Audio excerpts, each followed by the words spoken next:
Hi, guys. Welcome back with Lighting the World with Scripture with me as your host, Sophia Burke. I'm so honored to have you rejoining me. We are going to dive into Daniel chapter 4. It is a long chapter, but bear with me. It is a beautiful chapter. I want to start with a prayer, actually. So, dear Lord, thank you for bringing everyone here with us today. I ask you to please open our hearts, our minds, our ears, our souls. I ask you to please help us release anything that no longer serves us, anything that no longer is needed for our path and our growth that you are laying out before our feet, Lord. I ask you to please cleanse our minds, cleanse our thoughts. May you please just pause everything around us and make the world slow down so we can just sit here and sit with your word and digest everything you have for us. Amen. Okay. Chapter 4, The King's Praise of God's Wonders. Nebuchadnezzar the king, unto all people, nations, and languages that dwell in all the earth, peace be multiplied unto you. I thought it good to shew the signs and wonders that the high God hath brought toward me. How great are his signs, and how mighty are his wonders! His kingdom is an everlasting kingdom, and his dominion is from generation to generation. The next part in this chapter is called The Troubled Visions, and this is going to be from verses 4 to 18. I, Nabuchadnezzar, was at rest in mine house and flourishing in my palace. I saw a dream which made me afraid, and the thoughts upon my bed and the visions in my head troubled me. Therefore made I a decree to bring in all the wise men of Babylon before me, that they might make known unto me the interpretation of the dream.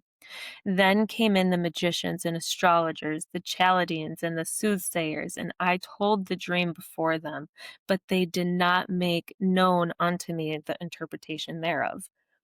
But the last Daniel came in before me, whose name was Belshazzar, according to the name of my God, and in whom is the spirit of the holy gods. And before him I told the dream, saying, O Belshazzar, master of the magicians, because I know that the spirit of the holy God is in thee, and no secret trouble thee, tell me the visions of my dream that I have seen, and the interpretation thereof. Thus were the visions of mine head in my bed. I saw, and behold, a tree in the midst of the earth, and the height thereof was great.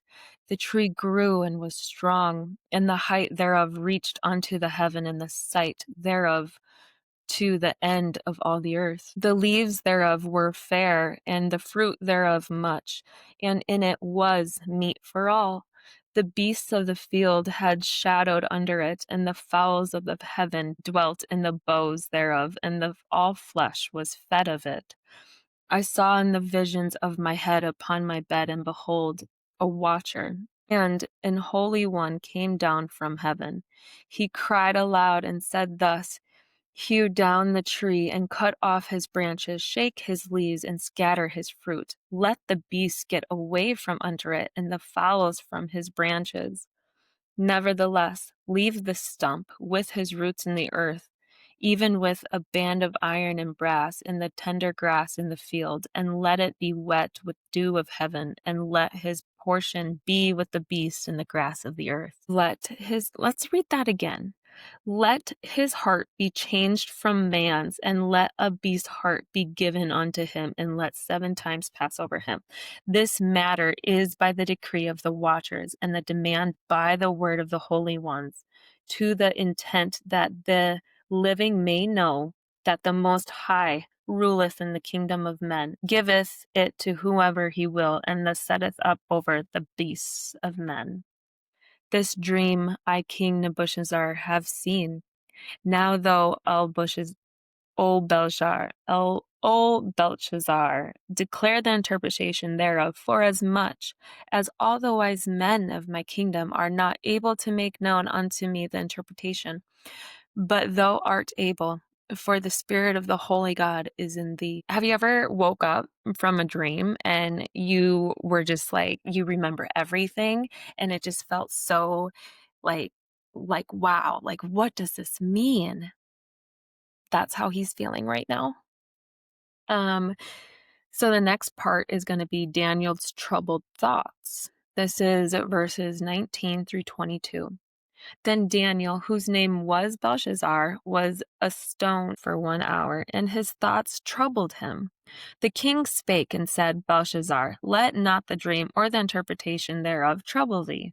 Belshazzar answered and said, My lord, the dream be to them that hate thee, and the interpretation thereof to thine enemies. The tree that thou sawest, which grew and was strong, whose height reached into the heaven, and the sight thereof unto all the earth, whose leaves were fair, and the fruit thereof much, and in it was meat for all, under which the beasts of the field dwelt, and upon whose branches the fowls of the heaven and their habitation. It is thou, O king, that art grown and become strong, for thy greatness is grown and reach unto the heavens, and thy dominion in the end of the earth. The 7 years of illness, verses 23 to 27. And whereas the king saw a watcher and a holy one coming down from heaven, and saying, Hew down the tree and destroy it, yet leave the stump of the roots thereof in the earth, even with the band of the iron and the brass, in the tender grass of the field, and let it be wet with the dew of heaven, and let his portion be with the beasts of the field, till 7 times pass over him.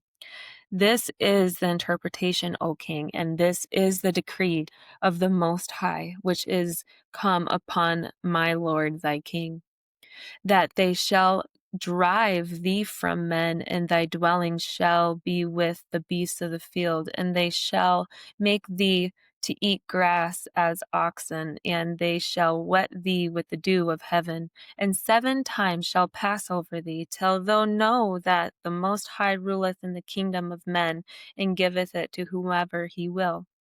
And whereas they commanded to leave the stump of the tree roots, thy kingdom shall be sure unto thee, after that thou shalt have known that the heavens do rule.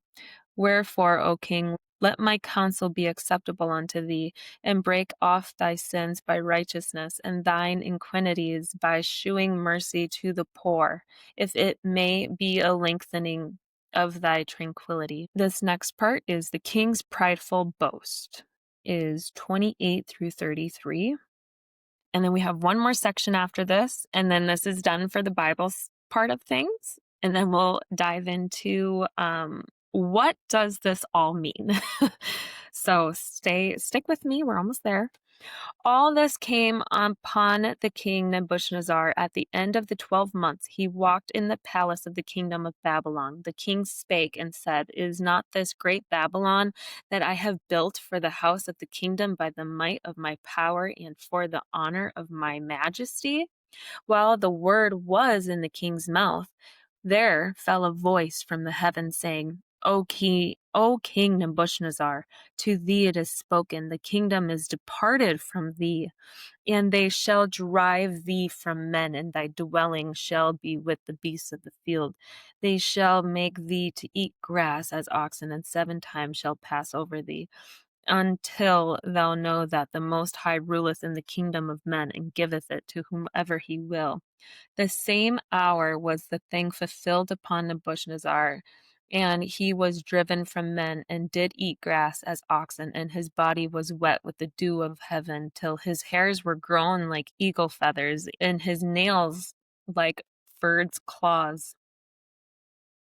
This last part, Nebuchadnezzar's praise for God, 34 through 37, and this is the last part of chapter 4.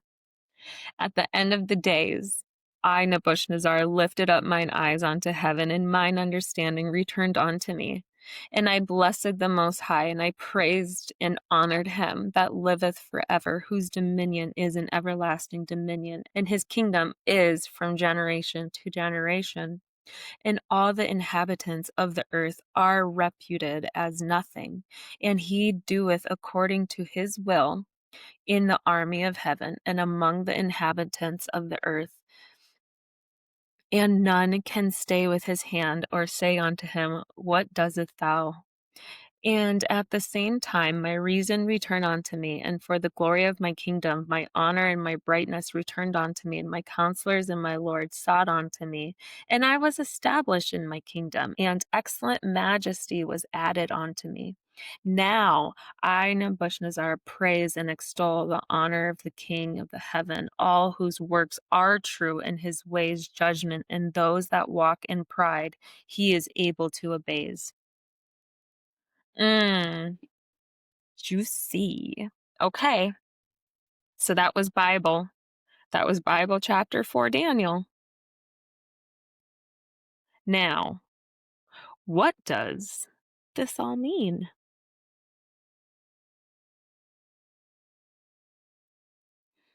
Daniel chapter 4 in the New King James Version is a captivating chapter that recounts the story of King Nebuchadnezzar's second dream, its interpretation by Daniel, the king's humbling experience, and his ultimate acknowledgement of God's sovereignty. Here is verse by verse breakdown for better understanding.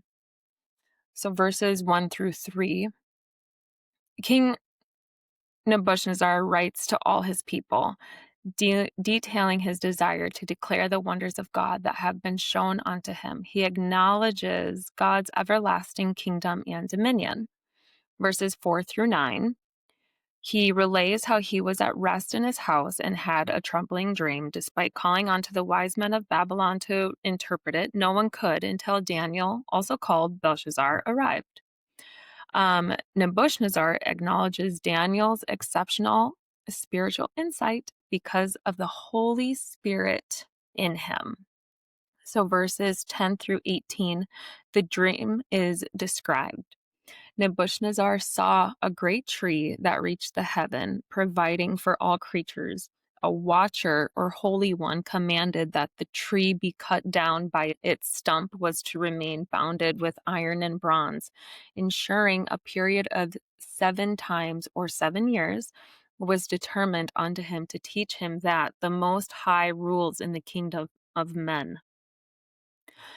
So verses 19 through 27. Daniel is troubled by the dream, but interprets it for the king, explaining that the tree represents Nebuchadnezzar himself. The cutting down of the tree signifies his downfall due to pride. The 7 times would pass until he acknowledges God's sovereignty, and Daniel exhorts the king to repent by practicing righteousness to possibly lengthen his prosperity. Verses 28 through 33. A year later, as Nebuchadnezzar boasts about Babylon's grandeur, the dream's prophecy is fulfilled. A voice from heaven declares that his sovereignty is removed, and he is driven from men and lives like an animal for a period of time, confirming the vision. And then the last verses to wrap it all up. After the appointed time, Nebuchadnezzar lifted his eyes to heaven. His understanding returns, and he praises God. He acknowledges God's dominion is everlasting, and that he does according to his will among heaven and earth. Nebuchadnezzar's kingdom is restored, and he becomes even greater, recognizing and praising the King of heaven for his works and his ways. This chapter profoundly illustrates the central theme of humility before God and the acknowledgement of his ultimate authority. It highlights the transformation of a powerful king, realizing the greatness of God, encouraging readers to acknowledge their own dependence on God's wisdom and sovereignty. Sovereignty. Such a tough word. Amen. That is the ending of Daniel chapter 4. That was the vision, that was the dream, and that was the interpretation. We are going to end this in a beautiful prayer. just one more prayer. Dear Heavenly Father, I come before you seeking your divine guidance and wisdom as I navigate these challenges and uncertainties of life. Please grant me the clarity to see your path for me and the strength to follow it faithfully. Help me to understand your plans and to trust it in your timing, even when it is difficult. Surround me with wise counsel and mentors who can provide the support and advice I need to make sound decisions. In Jesus' name, I pray. Amen. So good. All right, guys, I will catch you for a little spirit-led talk in between before I introduce our Psalm 5, Proverbs 5, and Daniel chapter 5 for next week. All right, guys. Mwah. I love you. And Jesus loves you too.